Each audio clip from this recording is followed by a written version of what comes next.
Ladies and gentlemen, we're back. Believe it or not, after last week's god-awful start to the show, I'll be honest. Thought they were going to shut us down. I'm embarrassed a little bit, I know. Goddamn audio problems, technology, right? I'm not the master of technology, so this week it seems like we're improving already, though. Yes, we are. So, to begin, my name is Juicy Pat Lucy.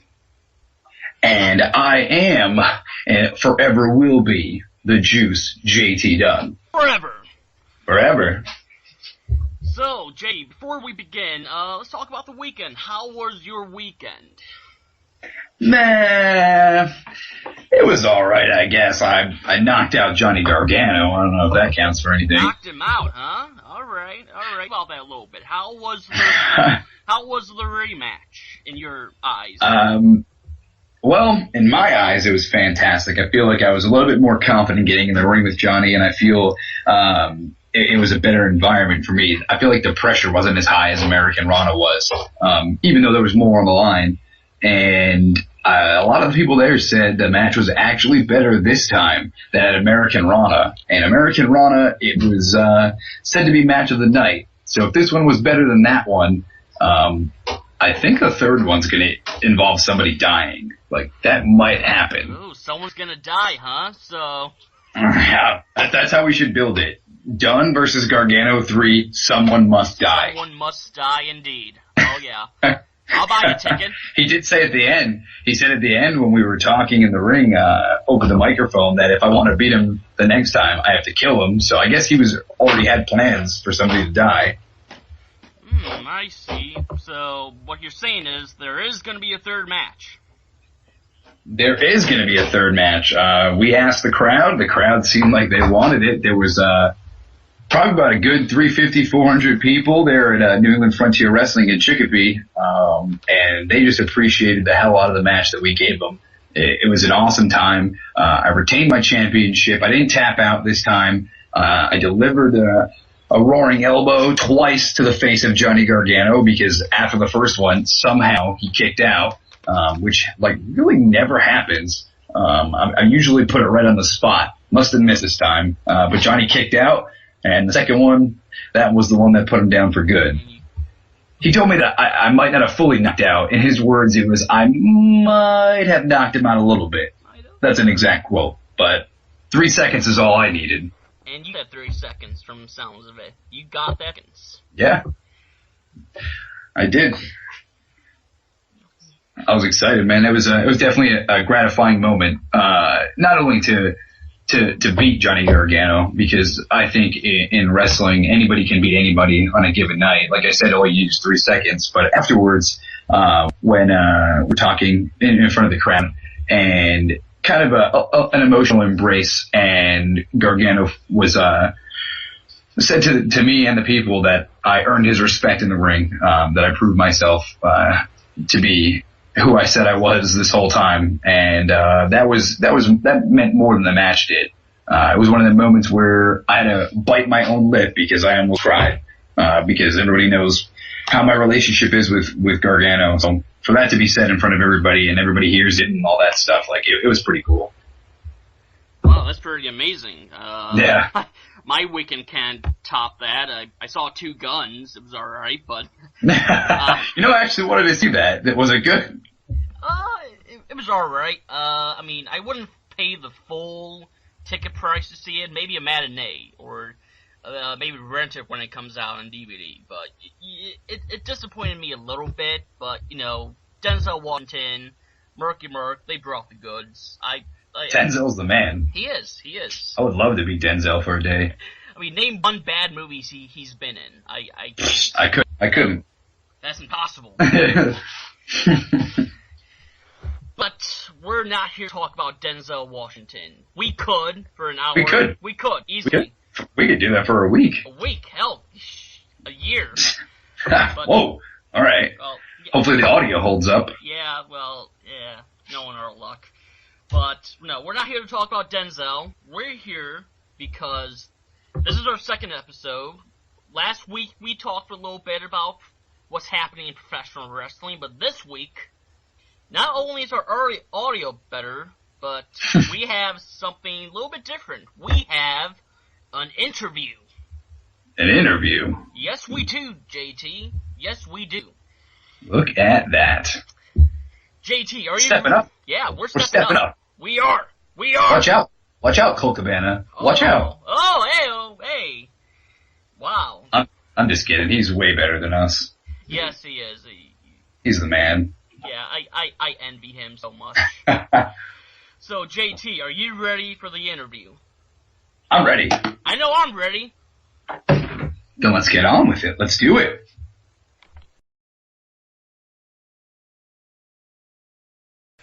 So, JT, let's welcome our guest to the show. Let's do it. Nuno, yes. The first one ever. History being made right now. Right now. He's so good, he has not one, but 2 nicknames. 2? 2. He is known... Break down for us. Yes. He is known as the Walking Weapon. Alright? That's a badass nickname. But he's also known as professional wrestling's best kept secret. Other than JT Dog. No, I'm just kidding. You suck. Yeah, hopefully not for long, though. Oh, okay. Please welcome Josh Sander. Josh, how are you doing today? Doing good, man. Glad to be the first interview. I know you save the best for last usually, but I was saying about me being the first, right? Yeah, we're switching things up. Yeah. Gotta raise the bar, right? You know it. Got it. You're setting the pace now for everybody else to follow. Alright, that's the juicy details. And Josh, I want to hear some juicy details from you. So let's end. How did you get into professional wrestling? I went to university that was 3 hours away from my house. I was a lifelong wrestling fan. I had applied to a wrestling school before I even applied to university. And it was one of these shady wrestling schools that you hear about from wrestlers from here and there. And they wanted $3,000 up front. And they said that they had like full house and board, kitchen, an apartment, like you go and stay, and they said they had people from all over the world, from Australia and stuff, training there. And like he really made it, tried to sell me on it being very elite. It was the Hart Brothers Von Erich Wrestling School in Cambridge. But the problem with this is there's a shitload of Hart Brothers and there's a shitload of Von Erichs. So it's not like it was like Brett or someone like vouching for this school. It was one of the brothers that, I don't know, wrestling as it is. But they weren't even there. They were just using the name as they ran the school. And I never got a chance to sign up for that because my mom and my dad heard about it and they knew it was bullshit right from the beginning. So that's like your shady, juicy detail on the shit in professional wrestling that you come across. And then when I went to university, I actually found indie wrestling through UWA Hardcore. And I found a wrestling school where a bunch of guys trained that were wrestling there in Hamilton, and it was about an hour from where I was going to school. And I went and tried it out on a Saturday, and I never missed a day. I went 6 days a week for a good solid year and a half to that school. An hour there, an hour back. I was just addicted from the first bump I took. That's how it is.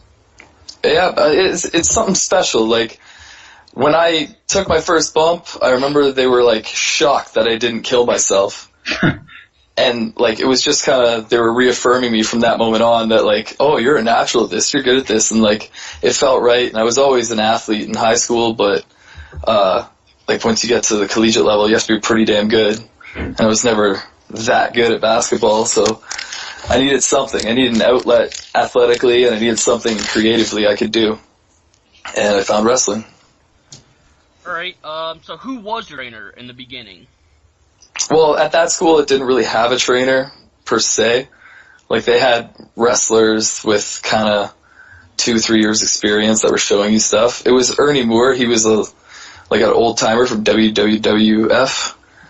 But he'd only get in the ring on Saturdays. He was pretty old. He was a good guy, though. And then, after about a year of training there full-time, Hotshot Johnny Devine, at the time, he was in TNA, he opened a school in Oakville, which was only another half an hour away. And we had tryouts, and I made the cut, and me and 4 other people were part of the only class that he ever had in Ontario at Divine Dungeon. So what do you say, Johnny Devine? Was he a good teacher to you? Did he teach you a lot of things? Absolutely, he was a great teacher. he's a bit of a hard ass. He's known for being, like, a lot of guys think he's a dick, but it's because he's so passionate about professional wrestling. He loves it so much that he's willing to protect it. And he's very old school in that sense, because he came from the dungeon in Calgary, where you had to pay your dues and you got the shit kicked out of you every day. If you didn't put up with it, you obviously weren't passionate enough about wrestling, right? Yeah. So at the time, like, he opened the school, it was in a boxing gym. And we trained in a boxing ring, which is, if you've ever stood in one, there's no spring to it. There's no pattern to it. Yeah, exactly. So taking a bump in it was basically like bumping on the floor. And we took 50 bumps a day. We did 500 Hindu squats. He made us really pay for it. And that's why there was only ever 5 graduates from that school. Wow. So you did your training with Johnny Devine. Can you talk about some of your early days on the Canadian indie scene? Your early days of actually getting in the ring and getting in front of, fans, wrestling on shows. I was fairly out of shape when I first started. I was a fat kid. I was pale. I was young, and I found out very quick that to get over on a wrestling show and to get bookings, I was going to have to be more entertaining than the other guys. I couldn't be like the powerhouse wrestler or anything like that. So I had tassels. There you go. I was pretty flamboyant. It was all about the show. And with the training I had, I wanted to be able to wrestle at that elite level and do the things I was trained to do. But at the time, my body just wasn't there, so it wasn't believable. So for the first 3-4 years, I'd say, I got 100 matches a year because it was so busy up here. So I got a shitload of experience, but I was always the flamboyant, chubby heel that would get his ass kicked, and that's what I used to get bookings when I first started. Alright, sounds pretty good. Do you have any inspirations in your career growing up? Growing up, I was a huge, Stone Cold Steve Austin fan. He's what got me into professional wrestling as a fan. I liked it as a kid. I had all those rubber toys. I watched pay-per-views with my grandma because she loved wrestling. But I kind of fell out of it, as kids do, and I didn't have cable. I came from the country, so it was kind of hard to watch anything. But then we got a satellite dish, and I discovered WCW Saturday Night, and from there Nitro, Raw, and everything. But I remember my mom brought me home a magazine, and it was the January-February issue before WrestleMania 14. It had Mike Tyson, Stone Cold facing off on the front, and I tuned into Raw the next Monday just because I went through this magazine. I thought it looked pretty cool, and I saw Steve Austin go at Mike Tyson. I thought it was the greatest thing I've ever seen. I was hooked ever since. I never missed a show. That was a pretty good moment. I enjoyed that. It was just so different from anything I ever saw before that. Because I felt real. Yeah, I fell out of it when it came up to King Mabel and all that stuff. Oh, yeah. Yeah. That era where it was kind of more about the kids. And then this Stone Cold Steve Austin character flipped it on his ass, and him and Mick Foley got me so into it. And I was a huge WCW fan. I love the cruiserweights. Oh, me too. That's what hooked me. And Eddie Guerrero was the first cruiserweight match I ever saw. It was Eddie Guerrero versus Chris Jericho. And I rented a tape from a video store up here, and that's how I saw him.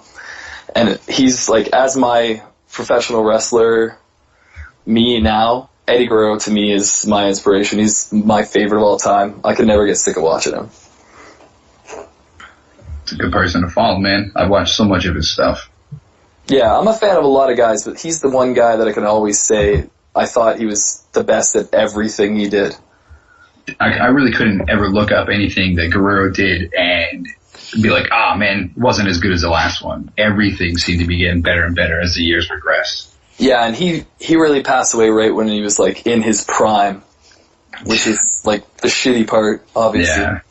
But I just remember stuff you'd watch SmackDown and he'd wrestle Edge and it'd be one of the greatest matches you've ever seen. Yeah. Throwaway match on SmackDown. Pay-per-view quality, yeah. Yeah, all the time. No, definitely. Eddie Guerrero, he'll always be known as one of the best professional wrestlers to ever step in the ring. There's no doubt about that. Absolutely.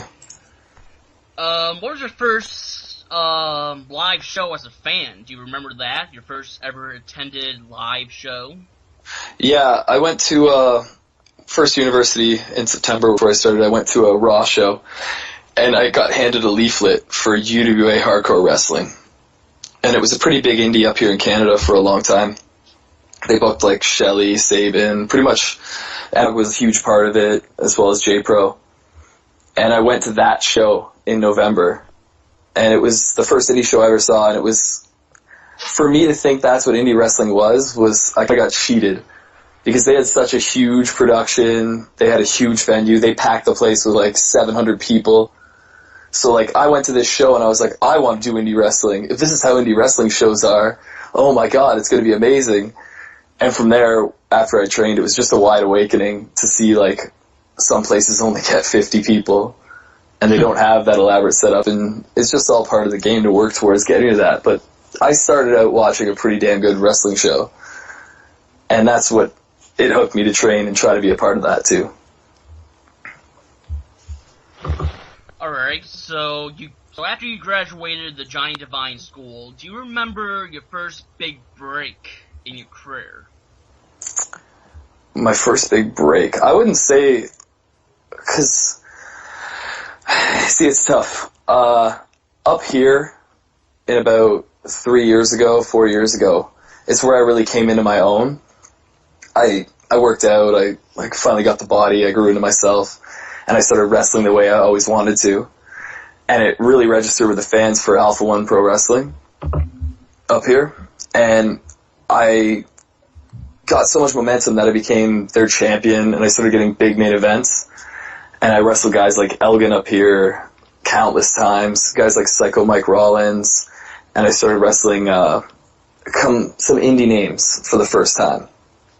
And really, for 3-4 years ago, that was my break. Alpha One Wrestling was my break. And from there, I found C4 Wrestling in Ottawa, which is also on Smart Mark Video.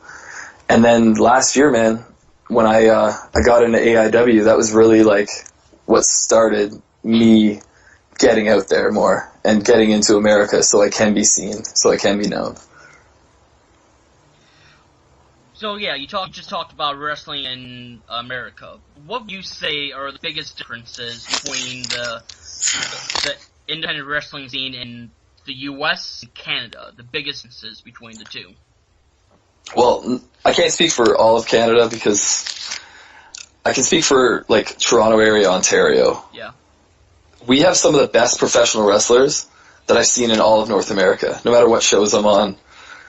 Some of the best. I don't know what it is about this area, but the guys that come out of here are polished in every way, but nobody knows who they are. Nobody ever sees them. Which is why, like, I was here for 7 years, 6-7 years before anyone ever saw me in America. Before I ever came to AIW. I had 500 matches before I ever wrestled AIW. So I had all this experience, but nobody knows who you are. That's the toughest part. Wrestling in America, everything you do is under a microscope because there's so many Smart Mark Wrestling fans. It's such a niche market. And in America, if you're not good, people are going to remember it, which is kind of why I stayed away for so long. I might have stayed away a little bit too long. But I knew I had to polish myself up in Canada before I could get under the microscope, so to speak. Speaking of other Canadian talent, who, in your opinion, maybe other than yourself, is the most underrated, underutilized, and unnoticed talent on the Canadian indie scene, in your opinion? Unnoticed. Tyson Dukes is up here, and he's wrestled for ROH a few times. He was in TNA briefly. He's been wrestling for 16 years. And on every show I'm on, I'm always trying to be the guy that steals the show or has the best match. I want people to remember me as that. I want them to go home and be like, that guy had the best match. If Tyson's on the show, even though he's 34 years old and he's been wrestling for 16 years, he still does that as well. And he's like the biggest competition I can ask for in a show up here. And just the fact that he's traveled the world, he's gone to Japan, but the fact that he's not getting booked at major indie companies in America, I think is a big waste. No, you remember seeing Tyson Dukes, Ring of Honor, TNA. I think you're right. I think he's absolutely talented, and I didn't even know he was over 30 years old. I would not be able to tell that. No, he's on any show he's on, he's in the best shape of all of them. And he trains all the students out of the Scott D'Amore's wrestling school in Windsor, and he's the guy doing 500 push-ups with his students every single day. 500 Hindu squats every single day. The guy's a machine. That's what you need, man. That's the motivation some people thrive off of. Exactly. It's good that he might be older, but he still pushes himself than any of the younger guys because he knows he wants to. He has something to prove. Fair enough. So, you said earlier you started out professional wrestling as a fat kid, pretty much. And now you're this jacked up, badass motherfucker from Canada. Just, really. Like, when I first saw you in AIW, I was like, holy shit. I mean, other than maybe Michael Elgin, I'm like, this guy, he must work out, like, for half his free time throughout the week. Yeah. So, my question, maybe, JT, you can answer this too. What is your training, regimen? What date are you on? What's a typical day at a gym? Well, my diet's pretty strict, especially right now, but 30 days ago now I started a completely strict diet written by a dietitian to make me look better and to make me become a better athlete because I wanted to take the next step. And no matter how jacked I might have been before, I want to be even better than that. So, like, it's a lot of protein, it's a lot of vegetables, and it's no carbs. Like, right now I'm eating all fats, like cashews and stuff. I eat 8 times a day. It's a pretty big undertaking for, like, meal prep is a whole night. I gotta cook for a whole week in one night. And I work 10 hours a day because I'm not lucky enough to have wrestling as my main job yet. And when I leave work, I go straight to the gym and I make sure that I have 60 to 90 minutes of the worst possible workout I could have, just destroy my body. Because I don't feel like if I don't push myself past my own limits, I'm going to get any better. And it's like that every single day. I rarely take a day off. Alright, wow. But there's no cheeseburgers, there's no pizza, there's nothing to make me happy anymore. I would kill for a cheeseburger, man. You're telling me? I haven't had cheese in 30 days. Right? I'm going 100 days without anything. Mm-hmm. Because my goal was in 100 days I want to look like there's no reason somebody won't want to put me on TV. There you go. That's how it is, man. I like that. Wow, I envy both of you so much right about now. What about you, JT? What do you usually do in a gym, maybe? Well, kind of like Josh, my routine has changed a lot, very, very quickly. Even, it's funny how we said that being in Canada, it takes, like, when you come here, you're under a microscope, cause that's really how it is. And I'm from here, so I've been under the microscope since day one, and I didn't act like a wrestler. Wrestling wasn't like my first thing, so it was never top priority to me. And it wasn't until as of late where I've kind of got some buzz and I put all my energy into wrestling, and wrestling is now like my full-time job. I live off of it and everything like that. I was always told if you want to make money in professional wrestling, you have to spend money. So I went out and did everything I needed to research for diets, workouts. I have friends that compete in the WBFF, and everything like that. So I sat down with them and had them write out a diet plan, workout plan, everything that I shouldn't put in my body, and then a list of everything that I can. And I've just really, really stuck to that as much as possible.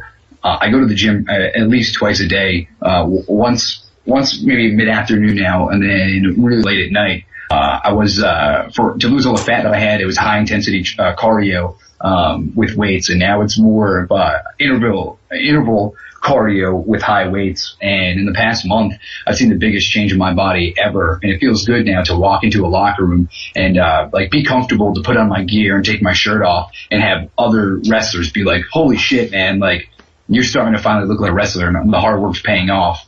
So it makes those days without cheeseburgers and cake and brownies and all the stuff that I want to just sleep in and just put it in my bed and dive into it. It makes those days that much easier because I know that come weekend time, my peers are gonna be pretty happy with it. Yeah, well, it's like you said, being in a locker room and having people say you look like a wrestler is the best part.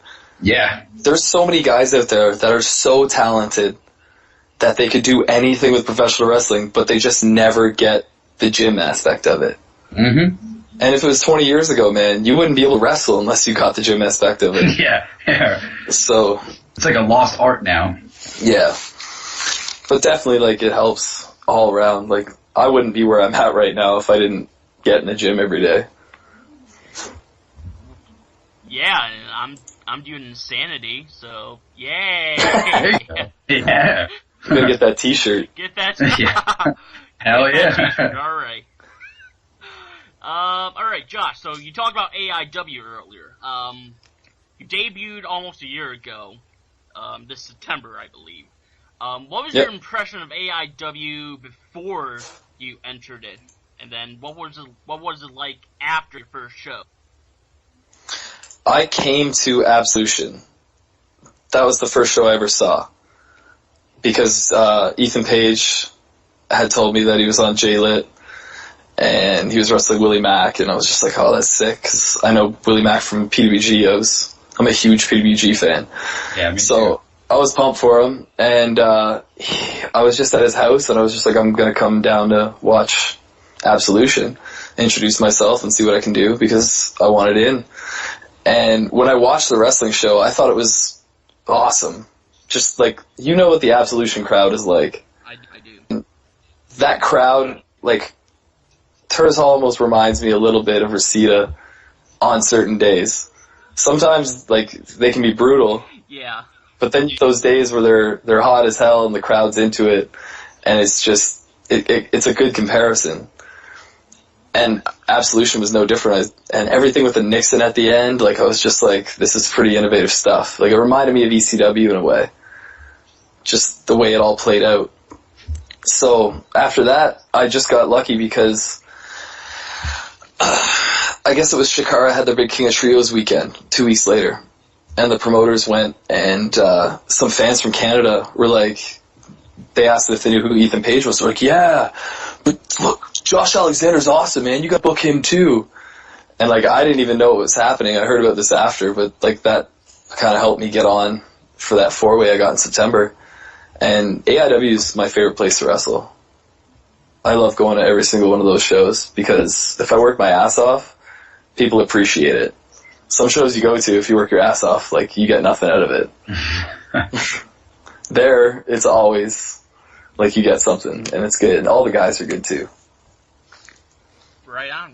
AIW is my home, and I'm proud to say that. It's home for me. I love going to every one of their shows, and Josh, you just add to that. You know, you're no doubt one of the best wrestlers on the card. No offense to anyone, but no, you're one of the best on every show.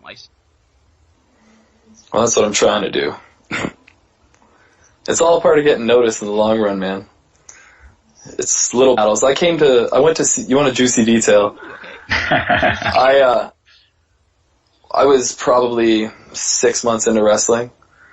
I was doing the fat kid, flamboyant, whatever, just to get bookings. And I was friends with Michael Elgin, who was a different beast at the time as well.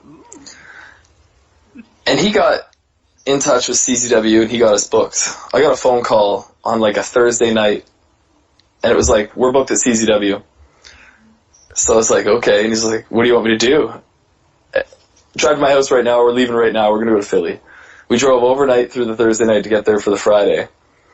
And we ended up getting a dark match at CZW. I've never shit the bed so hard in my entire life. Like, I was not prepared for, like, the arena crowd. I had no idea what I was doing for that crowd. And I don't know if Michael Elgin will admit it, but I'll say it. Like, that was the worst experience of my entire wrestling career. And that's why I never came to America until I thought I was ready again. What's so much the Philly crowd or the CZW crowd? If there's... It was... No, we sucked. Like, we were... like, if I watched that again right now, I'd probably throw up. I'm just so ashamed of that. I got a few of those matches, too. Well, man, I had like 40 matches maybe at the time. Hmm. And I look like shit, and I'm just stepping into this, and like, I remember Necro and like Hero talked to me, and they knew I was new, so they took pity on me, but other than that, man, like, that's the reason why I waited so long, and AIW was the first place to give me a chance, and they're still giving me shots now, and that's why I'm just trying to capitalize on it. Sounds good. JT, he's making his CZW debut this weekend, I believe, so... Yeah, this Saturday for Tangled Web 6. Is that like a hardcore thing? Yeah, I guess like some of the matches where like they take the ropes off and put barbed wire around the ring and all these crazy things. I don't know, I'm not a deathmatch wrestler, like I don't do that stuff. Like I went to CZW for the first time to see them live, I think maybe a year ago or so, and I didn't realize they had like the greatest junior heavyweight division I've ever seen on like an indie show. So I had some friends there, and I was like, dude, what do I got to do to get in here? So I just been busting my ass, and like I actually posted something online today on Twitter, and one of my fans from the New England area wrote like, oh, I can't believe you're selling out and going to wrestle for CZW with all that garbage wrestling. And like the CZW fans came live on Twitter and attacked this guy.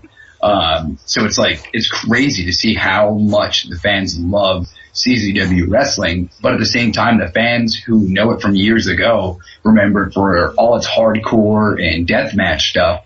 And seeing it live is so different because you might get one, maybe two of those kind of matches. Like I went down there and it was all wrestling, and the main event was a 4-way death match with like Matt Tremont, Christina Von Eerie, Jim Gacy, and Masada for the heavyweight championship. And like it wasn't even something that I would not want to watch. Like I was so entertained by their deathmatch wrestling that I was just like, I need to be here.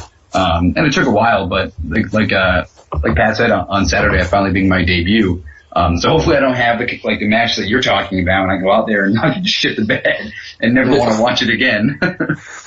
Well, I certainly hope not. Best of luck with that. I appreciate that, man. But like, I do agree that CZW's junior heavyweight division is pretty like outstanding. I didn't expect it. Like I would never think, because I was one of the guys who had never really followed CZW. Because I was like, oh, it's all death match, like it's blood and guts and barbed wire, because that's what it was for years. And then to go there and you see guys like Shane Strickland, Land Dragon, Azrael, Bandito Jr., AR Fox, and they're just killing it. And I'm like, why have I not known that this was around? Like that this was an available option. And it was crazy.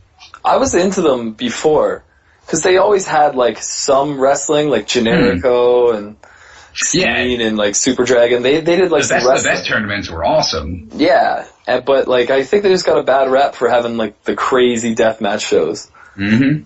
It's not everybody's cup of tea, I guess. Yeah, you definitely have to have an open mind when going into that situation. Yeah.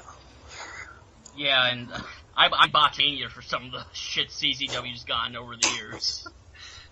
Yeah, they definitely enjoy those clips, but like they're the easiest ones to pick out. Like, which crowd do you think's going to point out something shitty that happens in a match more than Philly? Yeah. Or that CZW crowd? They're a very tough crowd, man. They'll make or break you. Yeah. They broke me before. I'd love to go back. Like, that's my goal, right? Like, for one day, I want to go back to CZW just to, like, see if I can... Redeem yourself? Exactly. Alright, speaking of other promotions, you and Ishita, you debuted at AAW Chicago earlier this year as a tag team. Talk about AAW for a little bit. What's that been like so far? AAW, the Berwyn shows are, like, they're like Reseda no matter what. Like, that crowd is one of the best crowds I've ever wrestled in front of. I don't know if you've ever seen AAW, but that crowd is hot from start to finish. They want to see good wrestling. They want to see crazy shit. And AAW, like, from the first show we had, we wrestled Louis Linden and Marion Fontaine.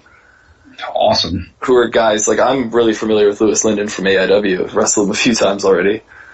And we just tore it up. Like, you come to the back and you just, like, take a deep breath and you're like, okay, I think I could get booked here again. Like, that's the whole purpose of going, right?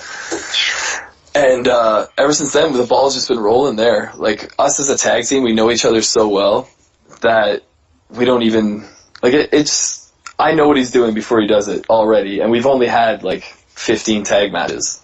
And that's just because we're best friends. Like, it gels. And AAW, like, I can't, the crowd's insane. Like, I don't know what to say about it other than that. Those are the type of crowds that make you want to go above and beyond and do more than your best. Yeah, like, I'm pretty stupid. I'm pretty reckless. And, like, it was kind of eye-opening for me to be at ROH on Saturday and see that whole thing with BJ. Mm. Because, like, I think I'm invincible. Much like BJ does. Mm-hmm. And I will pretty much take whatever risk I think I can protect myself on to make sure the crowd likes my match or pops for something or whatever. And the running joke at AEW in the locker room is that I've been on 4 shows and I've taken 7 reverse Ranas. Oh my god. Shit. Yeah, it's pretty funny. Like, I wouldn't do something to not make sense, but it was kind of like, yeah. The crowd gets me to do some stupid stuff. There you go, man. That's the shit that stand out, too. Yeah, exactly. I stand in the locker room and I'm getting shit from all the boys. But what can you do, man? Sometimes you just gotta. Oh, yeah. That's what risks are, right? Yeah. Just hope they pay off. That's why we do this crazy fucking shit. Wrestling's the mistress, buddy. Yeah. Right on, right on. So, Josh, what would you say, do you have a goal for yourself, maybe in the short term, in the next couple of years? Do you have any goals you wish to accomplish in the next 3 to 5 years? I want to make a living as a professional wrestler. So you want to be Colt Cabana, pretty much. I could be a Colt Cabana and a Young Buck who has no affiliation to anyone. I could be signed to ROH, be trained to be a superstar. What it takes for me to do it full-time, only wrestle, concentrate my efforts on that. Just working 50 hours a week and working out and then driving to wrestling shows and driving back overnight to make it back for work on Monday. It's just fucking exhausting, to be honest.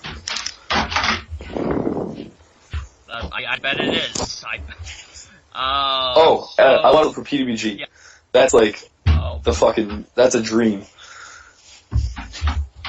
I don't know. I love PWG. I'm flying out there, for Bola later this month, and for me, that's even a dream come true, to see PWG live. Just to wrestle for PWG, I bet that's a whole other level of... It's the most insane wrestling crowd anybody's ever seen. Yeah, and that's very true. Yeah. I'm in California the day after Bola. Oh, yeah, I saw that you and Ethan are going to be there for a show. Yeah, we got booked for IWL, and it's a pretty big indie out there. Like, the Young Bucks, they're tag champs, and we're there the day after. I wish I could have flown down. Just to watch PWG live. Because, like, I don't get to travel around that much yet. Especially across the coast to California. Fair enough. And it's pretty expensive. Yeah. So, Yeah. Yeah, I'm going to lose a shit ton of money that way. Just... alright, Josh, so let's wrap this up. Do you have anything you want to plug, say, comment on? The floor is yours. I would plug my Twitter, walking_weapon. I would plug AIW Wrestling, AAW Wrestling, and Smart Mark Video, because without Smart Mark Video, nobody would know who the fuck I am, other than people in Cleveland and Chicago. It's the only thing that gets my name out around the world, which is amazing to me. I think everybody should push Smart Mark as long as they're on something, especially because, like, it's free advertising for everybody. So I'd say buy DVDs from AIW, AAW, and yeah, look out for the Monster Mafia and Josh Alexander. Alright, JT, do you have anything you want to plug? Again, Twitter, The Juice, with 3 E's at the end, TheJuiceee, because some douchebag stole the regular one, just like the Juicy Details, some jackass stole that too. And that person hasn't used Twitter since like 2011. What a scumbag.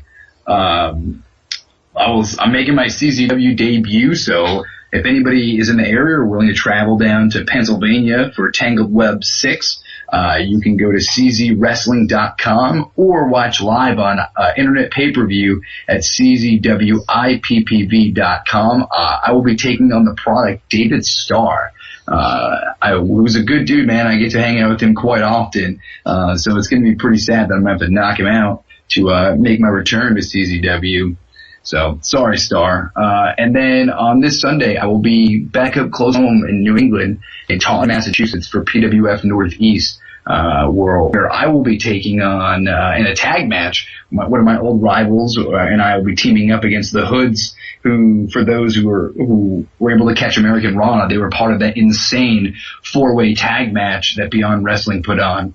So we will be fighting for a chance at number 1 contenderships, and also the winning team gets to take on Paul London and Brian Kendrick in September. So I'm pretty excited about that.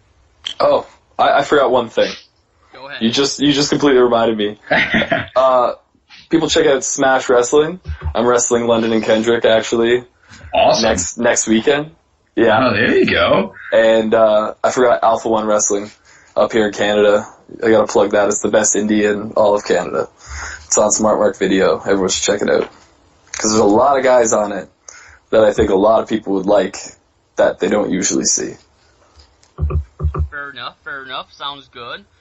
Last plug, you can follow me on Twitter if you want to, and I know you want to, at JuicyPatLucy. And you can follow the show on Twitter now, as JT mentioned earlier, at the Juicy Details, but it's Juicy spelled Juici, because some dumb bitch stole the Juicy Details with the Y. Whoever this bitch is, we're gonna find her, I swear to God. Josh, maybe you can help with us, you know? Okay, I got a guy at Josh Alexander who has like 15 followers. Like, I got my own problems on Twitter. Well, maybe we'll help each other out. Maybe, you know, coexist. We're gonna find these motherfuckers. Yeah, we're gonna do that. We're gonna give them the beating of their lives. So that's a good way to end the show, I think. So, yeah, pretty good promo. Yeah, there you go. You're ready for PWG already. Yeah, there you go. There we go. For JT Dunn, for Josh Alexander, I am Juicy Pat Lucy. Thank you for joining us this week. We'll be next week for another episode of the Juicy Details.